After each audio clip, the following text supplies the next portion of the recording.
Contrary to popular belief on this channel, I actually hate having these junk piles on my property, but let me explain. Unfortunately, here in Maine, I am living in a junkyard apocalypse, which is something that is happening across the country, and people have been reaching out and talking with me about it. And a lot of us have seen it coming for the last 10 years, and Maine has officially hit that point. So one of the things that's happened is that, for example, this Craftsman here, that's plastic, that's all plastic, that's all plastic. The hood is as thin as possible, as much plastic as possible. The top of the engine is plastic.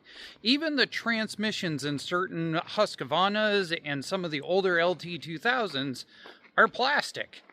And so the lawn tractors aren't worth junking out. And a lot of the yards are actually refusing to take if they don't actually have the tires removed and a bunch of other stuff. Or they will only pay you mixed metal.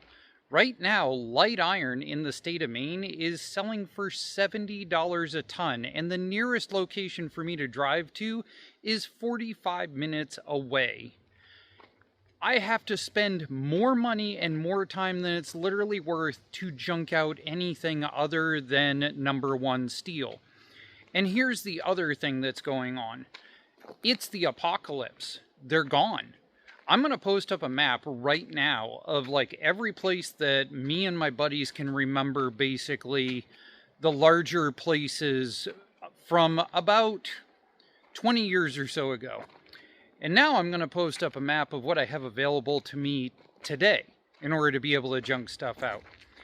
And the thing is, I used to have a yard when I started this YouTube channel. There was literally a yard that was only a 4-minute drive away from my house. So I could bring home as many lawn tractors as I wanted.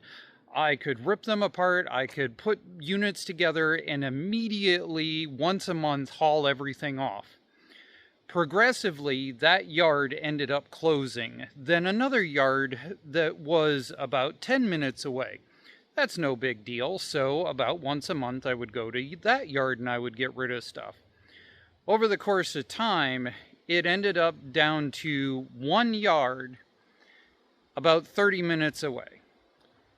At 30 minutes away, driving a V8, hauling a few ton behind you, you've got to plan out. And so I was down to hauling about 3 times a summer, and I would plan out to do big loads. That was still doable. But now that yard is closed.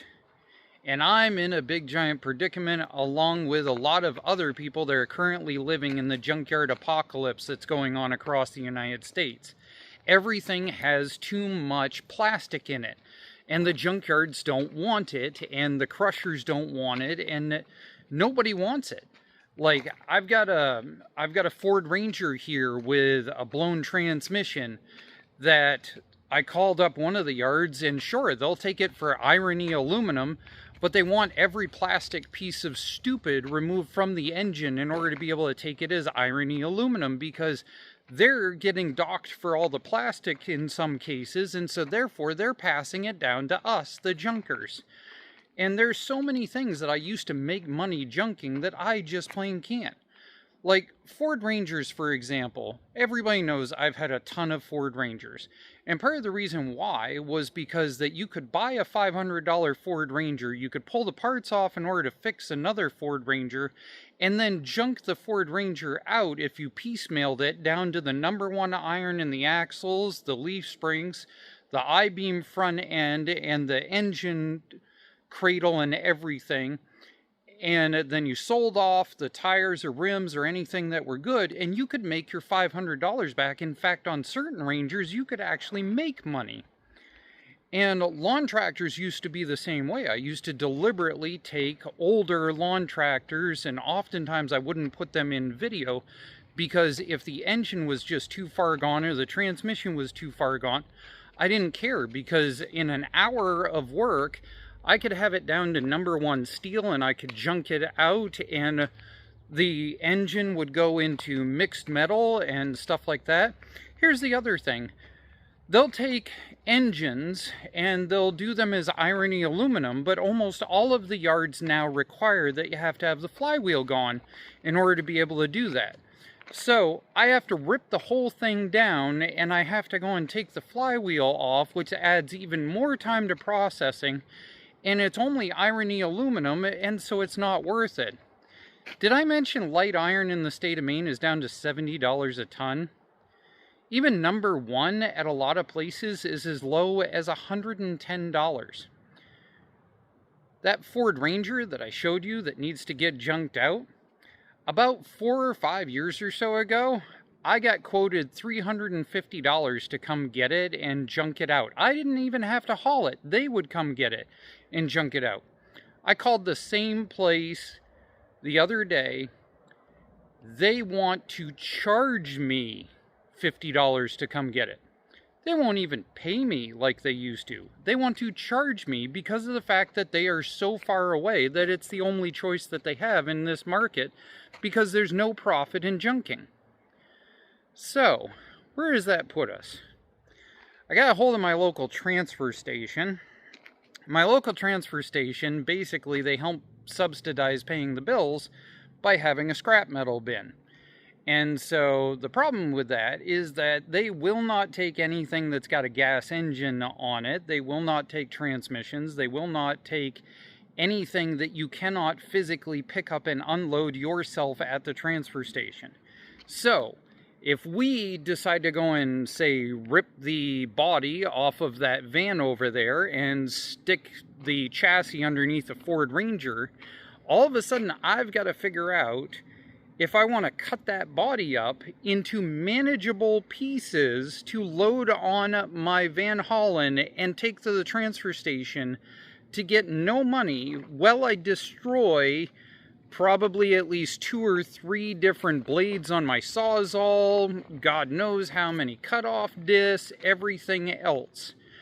And wiring harnesses aren't worth anything, because wiring harnesses are now basically aluminum coat harnesses, which are valued as crap. It is really sad that it's almost actually more profitable to junk out Christmas tree lights than it is to junk out a wiring harness out of a car. It actually pays 2 cents more a pound to junk Christmas tree lights. How the hell does that work? And they don't want to pay you anything decent for wire unless you actually fully take the outside off of it, because it's now illegal to go and burn the outside off of the wire, and they can get in trouble if they get caught doing it. So therefore they've got to process the wire there. And so the only way they're willing to pay you anything decent for wire, if it's actual copper, is if you've done the processing. Well, a wire processing machine costs you almost $600. So how in the hell is that worth doing and profitable? I don't know, guys. If things don't change here in the state of Maine, then there's a good chance we're going to have to be really selective about what projects we take on. Because as the light iron price is right now, for me to haul in a 2,000 pound load, by the time I spend 2 days loading it, and then by the time I drive all the way out there, I've got to kill 3 hours worth of time, plus spend $20 worth of gas in order to be able to get rid of everything. I'm down like a $100 bill when I would have been up a $100 bill 5 or 6 years ago. The junkyard apocalypse is here.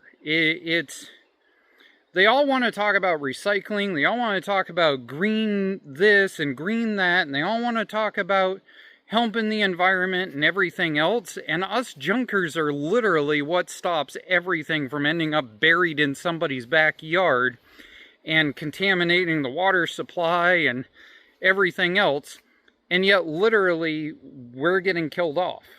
We're not going to be able to junk in the next 5 to 6 years at this point. Like, as it is right now, I'm probably going to have to sit on what's here in my yard. As much as I hate it, as much as I can't stand it, as much as it pisses me off, I'm probably going to have to sit on it and hope that the price at least comes up into, I don't know, at a 45-minute drive and everything else. The fact I'm going to burn 3 hours just to get out there, unload, deal with everything, and then the load time. Like, light iron would have to go and hit, like, back into 120, 140 a ton in order to even make, like, 20 bucks. Like, it's gone full stupid. So, I don't know. Honestly, I'm probably going to try to clean up some of the yard, and I'm going to do it at a loss, and it's going to suck. And I know I'm not the only one that's having this trouble. I've talked with all the kinds of junkers all around me. And I don't know, our way of life and what we do and cleaning up and reuse, recycle, and all of that stuff it's in jeopardy, and it's massively in jeopardy. I don't know, maybe if I get into a car trailer, so I can just say screw it and no longer do full, like, part out, junk out cut-ups. But then I've got to drop $1,000 to $2,000 on a car trailer for me to use it like twice a year.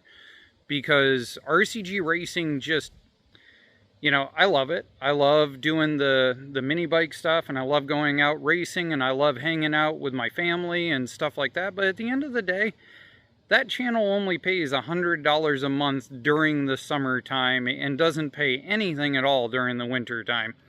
And so that's not paying for me to get a car trailer in order to be able to go junking with and haul a race car. Like, yeah. So anyways, I know this video kind of semi-turned into a little bit of a rant and semi into an explanation.